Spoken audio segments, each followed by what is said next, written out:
Texans Jags Sunday. Texans looking to get back to their winning ways and also maybe show a pulse offensively, specifically in the second half. Landry Locker, Cody Stoots with you. It is S&L. We just arrived back from a very blah Texans practice. I have a feel for this game and I have a take. I'm going to throw it your way, but first let's do what we do every Friday. And the reason why we broadcast it for, let's get into the final injury reports. With your Houston Texans, Foley Fatukasi, he's not going to play in Jacksonville on Sunday. Xavier Hutchinson, he's questionable. Some would say he doesn't play even when he plays. And Jalen Petrie, he is out as expected. Jimmy Ward going to be in that nickel role. So relatively healthy based on what we expected. We knew that Petrie was going to miss some time. We already knew that. And Fatukasi, he's been banged up. He's been battling all year, to his credit. But shoulder, ankle, foot, all sorts of stuff for Fatukasi. Yeah, he's been getting banged up a lot. But that's your injury report right there. That's it. Pretty healthy Texans team. So go into a game that feels pretty important here, Landry. Yeah, and I think it's a must-win. I think this is a must-win game. I know a lot of times guys get literal whenever you say this because it's not a must-win until you have to win where your season is over. I would disagree with that. I don't like the absolutism of that mindset, and I think some games are more important than others. I think there's a number of reasons outside of the obvious. It's not going to get much easier for you after this. The other thing is, I think this team needs a bye. I think they need the bye week, but I think sometimes bye weeks or time off kind of sucks if stuff at work just isn't going very well and it's as bad as it gets. You ever gone into like a Thanksgiving break? I mean, we don't get a lot of Thanksgiving breaks because that's during football season, but you ever gone into a break of any kind and you're excited about it. Then something happens at work and it's like, man, I got to come back to this. And it's the only thing that you're thinking about when you're on that break. You can't fully enjoy the break because work is a disaster. You're going to return to it. You kind of almost feel like it's like piling up just by being away from it. So it's hard to really completely enjoy the bye, which is much needed for this Texans team. And I think if you lose to the Jags, then I think this bye week just becomes kind of blah. You described literally every Cody Stoots semester at Texas Tech, basically, where you go to the Thanksgiving break, you're like, all right, nice little break. And then you remember, oh God, sprint to the end here. gotta pass the class. This will be the most miserable bye week maybe ever for this franchise if they lose to the Jacksonville Jaguars. You lose to back-to-back when you go to play them 2-win football teams and then go on a bye. That will be miserable. And not only for just the players, but for the coaching staff, for the whole organization. You'll have to make some change. I don't know. Even if you feel like it's not going to improve the organization at some point, you almost need the sacrificial change if you lose to back-to-back 2-win football teams and to going into your bye week. It'll be horrible. You won't even be able to get any sort of rest or reset. And Landry, if they lose to back-to-back 2-win teams when you go to play them, Titans were 2 wins, Jags got 2 wins now, and they come out of the bye week and it's the Dolphins, Ravens, Chiefs. Why do I have any belief that they're going to win any of those football games?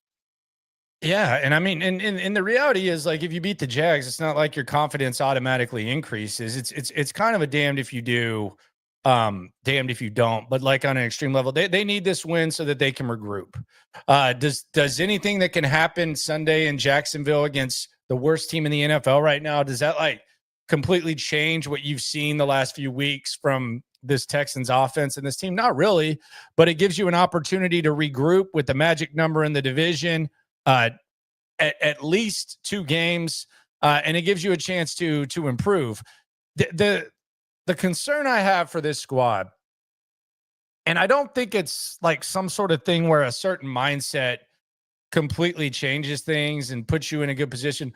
But the concern I have for this squad is I don't know that the expectation of performance is anything more than just simply winning or losing. And I've talked about this week.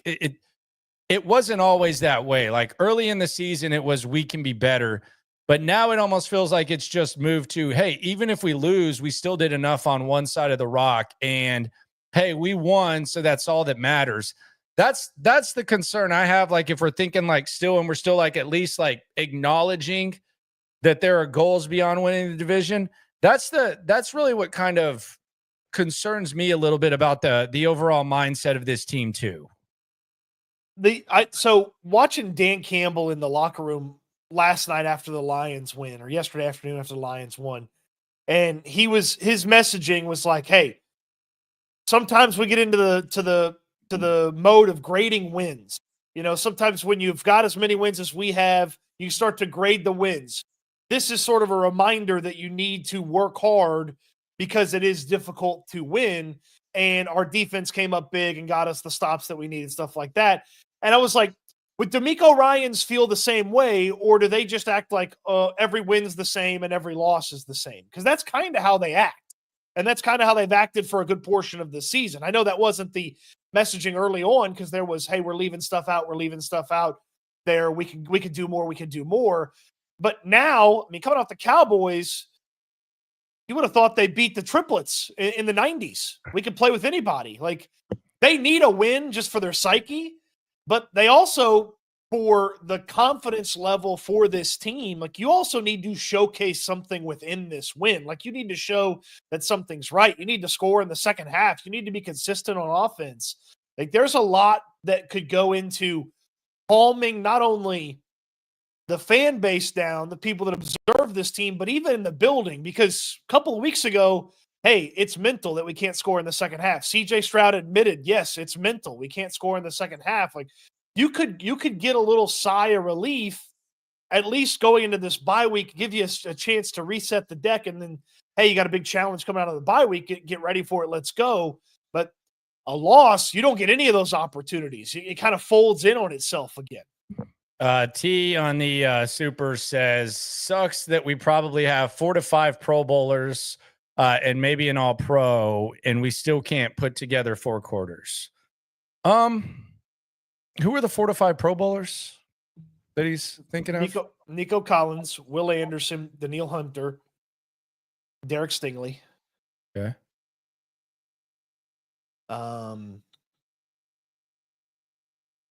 That's probably 4. it.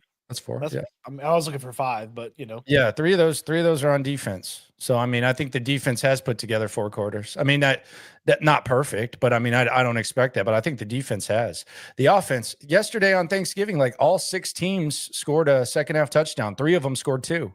So 3 of those teams. So 3 of the teams yesterday on Thanksgiving. One of them was the Bears. They scored 3. 3 of the teams on Thanksgiving yesterday scored as many or more touchdowns than the Houston Texans have scored in the second half of the last 6 weeks. Yeah, but hey, they're the same. They're as good as they were last year, though, Landry. That's just asinine. LXCID Illusions. This team is so frustrating. The offense in the first half are the 4th highest scoring team in the league, but the second half we're pretty close to worse in the league. And that goes to me. That goes to my Bobby Slowick. I think he's a studier, he's a crammer, but he's not a pop quiz type of guy. That's really how I think that can be explained. If you want to. I mean, it's been the same for a long time, but it's also been kind of explained as it's just a coincidence. Basically, that's basically what's been said is it's just a coincidence. There's nothing different in the second half. It's just kind of a coincidence. Oh, Joe Mixon's a Pro Bowler. There you go. Joe Mixon. Thank you. Yeah, Mixon too. Yeah. There you go. They don't have the answers for the second half. Like, and perhaps that was not any better illustrated than the other day when Bobby Slowick touted how good they were in the first half, explained why they're bad in the second half, and then, hey, is it the other team adjusting? No, I wish I could say it's the other team adjusting, but it's not. But we've tried all these different things in the second half to get going. Okay, well, if it's not the other team adjusting, why are you having to try new things? Like, they're hopeless. Yeah. They're hopeless when it comes to that second half conversation. Yeah, like, they're going to literally need CJ Stroud to go out there and pull them out of the depths of second half scoring hell of which they reside right now. 26th in the league. 22 spots different than their first half scoring rank. Second largest in the league. Yeah, not great. Not great to say the very least.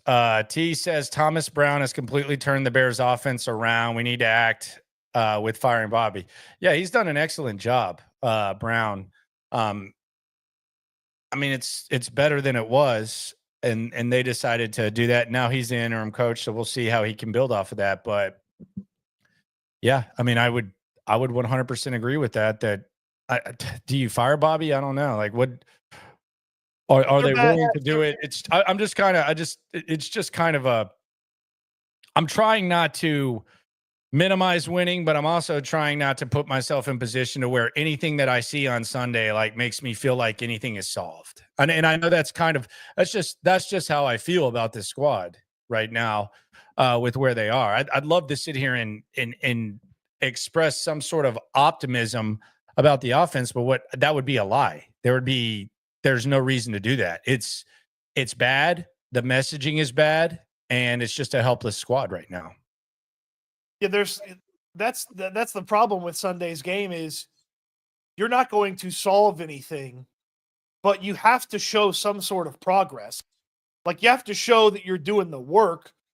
To stick with the school analogy that we were joked about at the beginning, teachers will give you a little bit of, breathing room if you show you're putting in the work, even if you don't pick up the material. They're not even showing that they can go in the right direction with the second half offense. Week after week Cody, after week. One touchdown in the second half in 6 weeks. Like, that's fireable. Like, it's not just some sort of like bad stretch. Like, literally every team yesterday, like watch every week. Like, it's one touchdown in 6 weeks of the second half.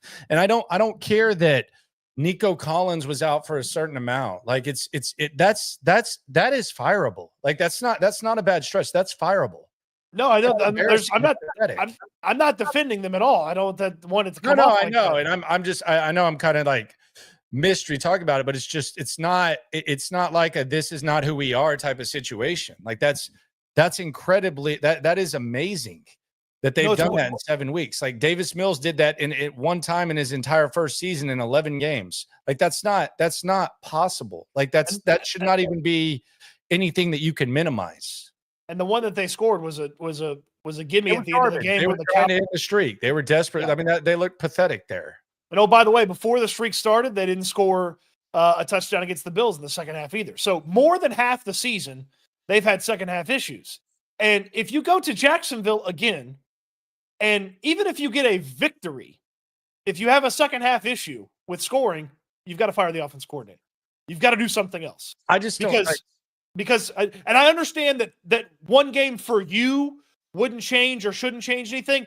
That's where the organization needs to be, though. Like, they need to be proactive at this point. I don't think they're proactive on offense. I mean, they need to be reactive at this point. They talked like they were proactive early in the year, saying that it wasn't good enough, and then all of a sudden, whenever push actually came to shove, like, it's one thing to sit there and like front and say something when you're winning. Yeah, we got to be better, man. We got to be better. But then all of a sudden, when you start losing, when you're saying, hey, let's look at the positives, and you're saying, hey, this offense is as good as it was last year, and you're saying, this is not us. This is uncharacteristic. Like, maybe it was just a front. Like, maybe me like being impressed that they weren't impressed winning was just a front, and they weren't really about that.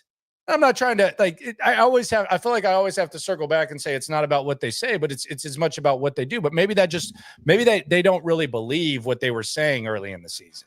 Or maybe they believe that they were much better than they actually are, and this is exactly who they are, and they're not getting any better, which has the most evidence to it, actually. The most evidence is that this is exactly what type of team they are. They are inconsistent. Things that work early in games don't work late in games. They're figured out. They're predictable. Like, there's more evidence to this is who they are than fixing or changing anything at all, which lends itself to you have to change exactly who you are by doing something else, regardless of this game's result, to get real change. Like, they haven't changed anything. Like, they swapped out one offensive lineman. Like, that's the only thing that they've changed. Well, and he had to get hurt for that to happen. And someone like it was, we don't know whether that was going to, assume. But and the other thing is like you're going to eventually, like if this is not the right offense, like eventually you're going to react and DeMeco Ryans is going to get rid of the offensive coordinator and we'll see how it goes. But sometimes if you do it like what Baltimore did it, and I think they won a Super Bowl when they said, hey, we're going to switch the offensive play calling and we're going to go out there and figure this out. I think was it Caldwell or Kubiak that took over like in the second half of the Flacco run, the last Flacco run? Pretty sure it happened. Like something happened there to where they kind of flipped the switch. You're seeing it right now with the Bears. You're seeing the offense get better. The thing for me, like it's just either you're going to be proactive, you're going to be reactive, or it's not going to get any better, or it's going to get better. Like those are the four choices right now. 6 weeks is not like some little thing. And I keep saying that, like the mindset that we praise, like I think whenever it push comes to shove and it's obvious that mindset isn't working, like I think it's fair to question, especially if you're going to praise it. Like all I heard from me and you, I'm not going to sit here and say people said or generalize some garbage. Like all that we were talking about after they won was, man, it's cool that these guys are like, they appear to not even be satisfied and they feel like this offense has another layer to it. We haven't seen that really. And now here we are. It's like my uncle, like one Thanksgiving, my uncle, when I was at my grandpa's, when he used to like basically host the whole town, he comes by and he's like, hey, can I get anything? Like, can I get you guys anything? And it's like, it was my granny's brother. It's like, well, my granny had just died. My grandpa was pissed off because he's like, man, he hadn't offered to bring anything in 30 years. Like that's some fake hustle. You're sitting here offering to bring, so you ain't done that in 30 years. Then my grandpa actually asked him to bring something. He doesn't bring it. So, I mean, it's like, it's just a front. Like they never, I think it's fair to question whether they actually believed that there was another level to this offense at this point. Or maybe they've just seen enough to where they question it. Is there any way where is there anything that they can do to, like, I guess to stay in your example, is there anything where they can actually bring the thing when they offer to do, like firing Slowick's the thing that they can do. Like the changing of the offensive coordinator is the thing that they can do. Yeah. If this bye week was 2 weeks ago, they might have fired him then and given the bye week to the opportunity to change. Fair. Yeah, I would agree with that. LXCID illusions. I believe if we lose this week to the Jags and it's the same old thing of not scoring in the second half, Bobby will be gone by the Miami game. Possible. I don't know. Like your guess is as good as mine. T says if the offense was even half average, we probably have one loss with how the defense has been playing. Possibly. I mean, it almost seems like now it's, I would say more like, I guess I would say like I heard like the push on the talk about like Caserio. I go back to what Pendergast tweeted where it's like, oh, I'm so thankful for this not being 2 years ago. And we know that him and Nick are tight. So I just wonder like if this is like not necessarily coming from Nick, but it's basically like the pro Nick message. Okay. And I think Nick Caserio is a good GM, and I don't want Nick Caserio to go anywhere. I don't want DeMeco Ryans to go anywhere, but it's like, well, we're ahead of schedule and we thought this was going to be a process, and last year was better than this year. And, you know, sometimes it takes time. I think you still have like a golden opportunity. Like if you get this offense going, you got a good enough defense to where you can handle some business. It's not anything to ignore. And that's what's frustrating. Like let's be honest, like the Chicago Bears, no matter what the hell they did at offensive coordinator, it didn't mean anything. Like that was a sinking ship. At the end of the year, they were going to figure some stuff out. The Texans, if they fix this offense and if they figure out what to do on offense, it's a team that can make some noise and it's a team that's capable of doing some things. But if you let 6 weeks go by and you act like the 6 weeks is just, oh, this isn't us and all that, like, and you don't proactively make decisions or at least try to make decisions, there's no guarantee that there's an easy fix or else they would do it. That's where you waste opportunities. It doesn't matter what the hell, how bad things were 2 years ago, how bad things were 3 years ago, how many more games you won compared, because that's the other thing. Like you hear about this outside noise and it doesn't matter. Okay, so you won 10 games and the over-under was 4. And now all of a sudden it's like, see, we're ahead of schedule. Based on what? Based on the stuff that you say doesn't matter. So I don't give a rat's ass what you did last year. I don't give a rat's ass what the expectations are. You have a quarterback who you expect to be elite, and you have a defense that already is elite, and your offense is functioning at a pathetic level. Well, they themselves have multiple times throughout the season, offensively, defensively, from the head coach, from the offense coordinator, from the quarterback. They don't care about last season. Like, they want this season. Like again, it's holding them to what they say. And if you don't care about last season, then complacency is not acceptable. And that's where they are offensively, is they're stuck with complacency and mediocrity. And it was wild to me that Bobby Slowick went to the podium this week and said that they're as good as they were last year. He said better. He didn't say as good. Or did he say as good, or did he say better? Yeah, he said better. That's a good way to phrase it, actually. I'm pretty positive our offense is better right now. I'm pretty positive that they're not. Yeah. Like, you run the ball a little bit better, sure, but you throw the ball way worse. It's the NFL. You got to throw the ball to win. And he says that. The next guy at the podium is CJ Stroud, and he's asked, like, hey, you're really hard on yourself, but you're the same as you were last year. And he's like, well, that's not good enough. I don't want to be the same. Do you want to be the same every year? I thought that was a great answer. Yeah. And like it's just, and we've seen this over the course of the season. The offensive line can't give you a straight answer as to what's going wrong. Different offensive linemen give you different answers. The offensive coordinator doesn't have answers for why the offensive line. The head coach says it's not all the offensive line. Like, we've seen this a couple of different times where, like, the mood, the mentality, the messaging is all over the place. And there's not been, and like Stroud's talked about wake-up calls. Like, there's not been a wake-up call for this team. They haven't snapped out of this nightmare that they're in offensively. Like, no, there's no wake-up call. If there hadn't been a wake-up call, I think they need a bye, but the bye is going to be miserable if you lose this game. And they could very well lose this game. We'll get to that in a second. There's some context clues that have a lot of smart people picking against the Texans. Dead Shred asks, why are we still doing this Kubiak thing? I love Gary. Gary's a friend of the show. He's been on the channel. Like, I think he's the best. But like, why are we still obsessing? Like, it wasn't like some sort of glorious time. It was as good as it got here. But this is an organization that's never been to the AFC Championship game. Like, I almost feel like, because of the mediocrity that we've seen post Kubiak, now all of a sudden we're like romanticizing it. And I'm glad Gary got his Super Bowl. I love Gary Kubiak. The influence is undeniable. But this, like, Gary Kubiak's going to come in and save the day. That's no better than Cowboys fans hanging their hat on their 3 Super Bowls in the 90s. And at least that was like the ultimate goal that they reached in some sort of glory. This team never even got to the AFC Championship with Gary Kubiak. So, like, this whole, like, Gary Kubiak's going to come here and save the day. Like, we got to get over that. You can do what you want. It's just kind of an eye roll for me. He's been out of football for 4 seasons, guys. He's been out of football for 4 years. You should love Kubiak. Like, I love Kubiak more than most of y'all do. He's a great guy. I don't want him involved with the offense. I'm also tired of the Shanahan offense too. Like, I want to try something else. I want a McVay guy, or I want someone from another coaching tree, or someone that runs an offense that's, their own, they're creative, they're forward thinking, or go get somebody from college. Like, I'm tired of the Shanahan tree. Okay. That's getting found out and exposed week after week after week.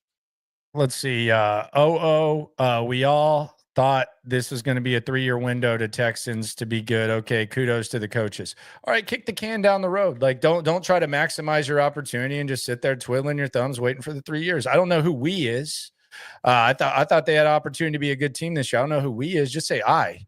Like, let's get rid of the we's, the people says, and all that, and let's just say I. You thought that. I think this team still has hope. I think they just got to find a way to fix the offense. So I don't know what the 3 is or whatever. You're sitting here in a season where the Kansas City Chiefs are good, but they look vulnerable.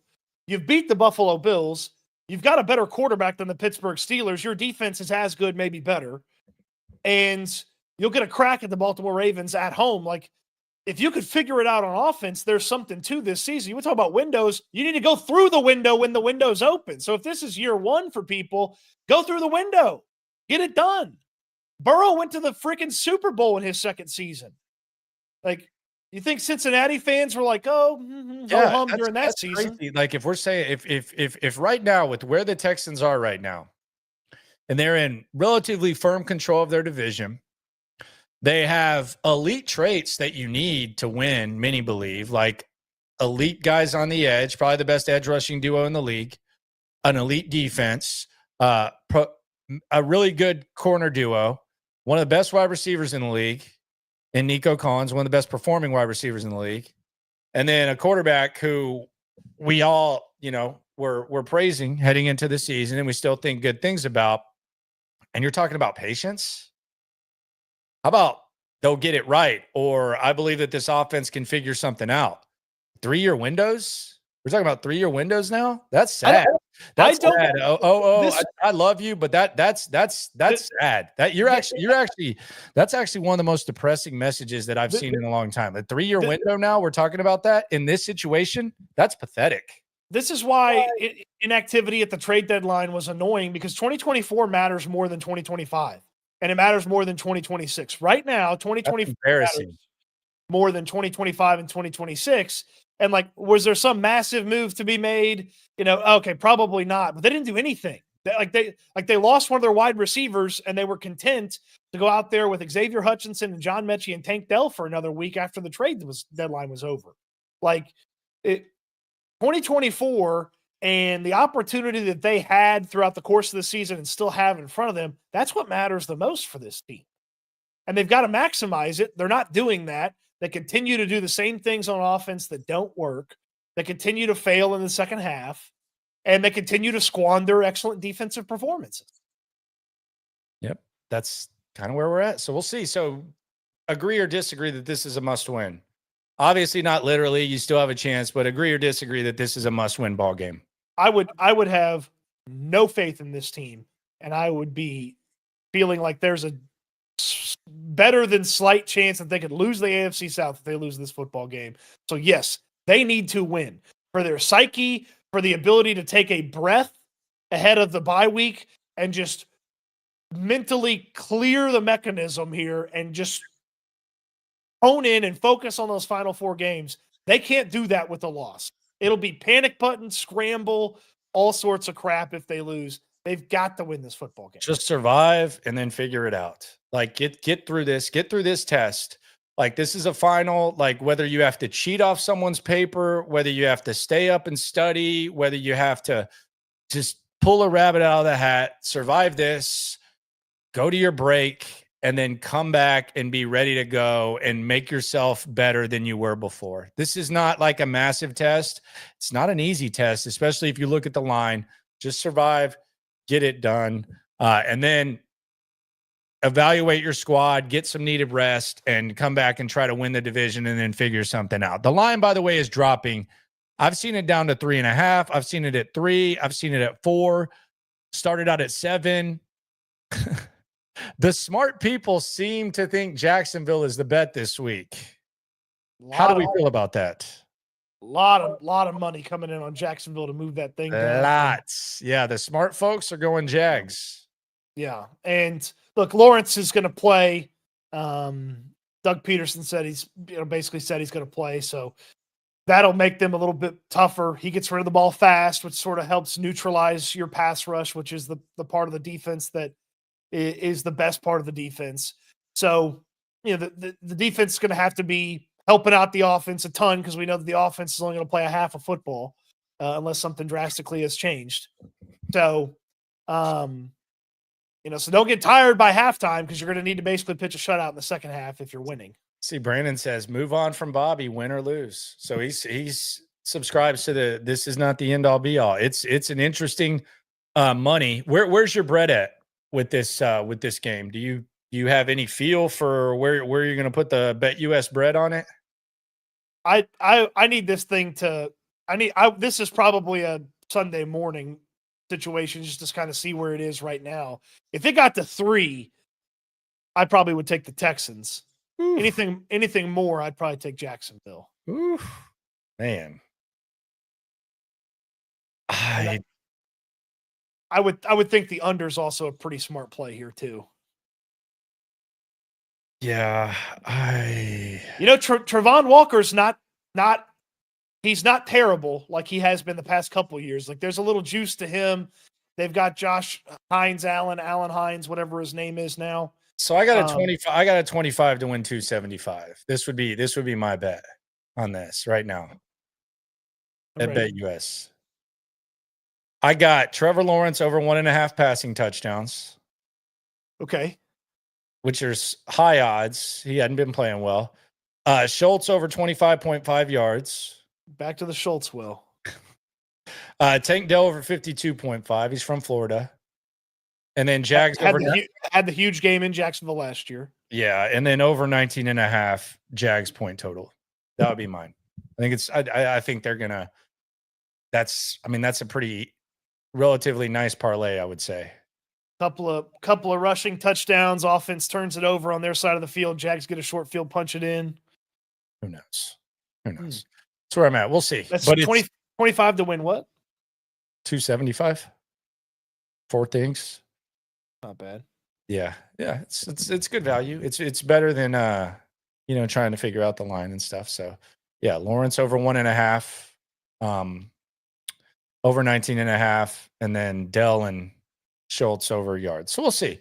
It's a weird vibe, man. I think they need to buy. They need to get this going. So we'll see how this whole thing goes. And we also need to keep a close eye on that Raiders game. It looks like we got some good football to watch, baby. And we got a college football slate, baby. Friday, Saturday, Sunday, college football. Texas versus Texas A&M tomorrow. What a time to be alive, baby. It's so strange that an AFC South divisional game against a 2-win Jaguars team simultaneously, as December is here, means so much and also so little for this team. Because, if they win, you're supposed to. It's the Jags. They have 2 wins. If you lose, oh my God, is that the sky falling on top of me? Because that's it's a very weird game for the Texans to be playing in. Bubba Homeschool, everyone's favorite troll today. I love Bubba.